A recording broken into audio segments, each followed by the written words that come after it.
Hello दोस्तों, आप सभी का हमारे YouTube चैनल पर एक बार फिर से स्वागत है।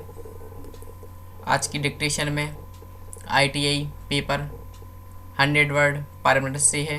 इससे पहले हमारे 5 पेपर हो चुके हैं जो आप प्ले लिस्ट में जाकर देख सकते हैं। चलते हैं डिक्टेशन की ओर। डिक्टेशन होगा 5 सेकंड बाद स्टार्ट। Ready start. कई बार देखा गया है कि जो डिग्री लेकर आता है उसको मंत्री नियुक्त कर दिया जाता है। उसको खेती का कोई भी अनुभव नहीं रहता है।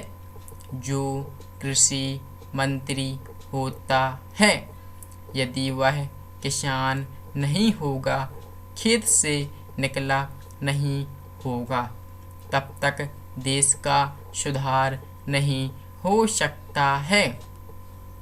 खेती का सुधार नहीं हो सकता है। जो खेती का काम करना जानता है उसको बहुत अनुभव होता है। मैं आपके ऊपर कोई दोषारोपण नहीं करना चाहता। माननीय मंत्री जी पंजाब से आए हैं, उनको भी खेती का बहुत अनुभव है। मैं यह ज़रूर कहना चाहता हूँ कि महिलाएं जो खेती का बहुत सारा काम करती हैं उनको हर सुविधाएं मिलनी चाहिए। जिसका पति जीवित नहीं है, जो विधवा है, जिसके छोटे छोटे बच्चे हैं, उसको तकावी नहीं मिलती है, उसको बीज नहीं मिलता है, पटवारी उसको परेशान करता है, लेखापाल उसको परेशान करता है, तहसीलदार उसको परेशान करता है। विधवाओं को आपको ध्यान रखना चाहिए। यदि उनको इस प्रकार से परेशान किया जाता रहेगा तब तो खेती के कामों में बड़ी बाधा आ सकती है। आपको यह देखना चाहिए कि उसको पैसा मिल रहा है या नहीं, उसको प्रोत्साहन मिल रहा है या नहीं। यहाँ से जो चीज़ पास हो जाती है, लेकिन वहाँ जो अधिकारी हैं उन अधिकारियों के गलत कामों से किसान व जनता का काम नहीं बन पाता है। अधिकारियों के ऊपर नज़र रखी जाए। सारे अधिकारी बेईमान नहीं हैं, लेकिन 5-10 ज़रूर ऐसे हैं जिनको वेतन मिलता है 125 रुपये। उनके पास कहाँ से आता है? हम उनकी कमियों को बताते हैं तो वे उसे ठीक करने का वादा अवश्य करते हैं, लेकिन करते कुछ नहीं। सभापति महोदय, भारत में कृषि एक व्यापारिक व्यवसाय न होकर जीवन यापन का एक माध्यम है।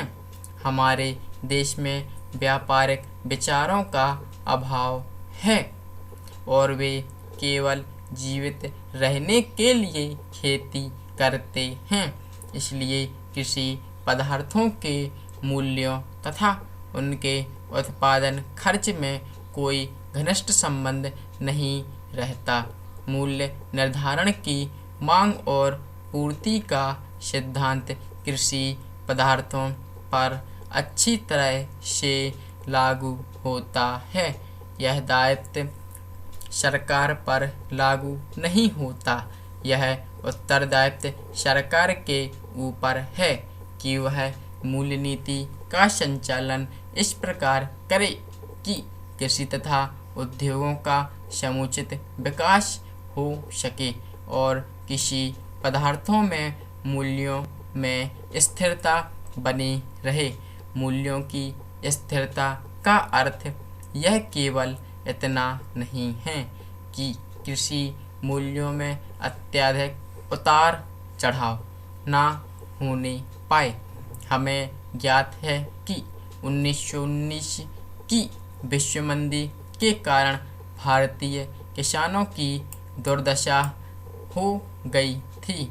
दूसरी ओर दूसरे महायुद्ध के दिनों में से उसके बाद मूल्यों में जो बढ़ोतरी हुई है उसका देश की अर्थव्यवस्था पर कितना बुरा प्रभाव पड़ा है।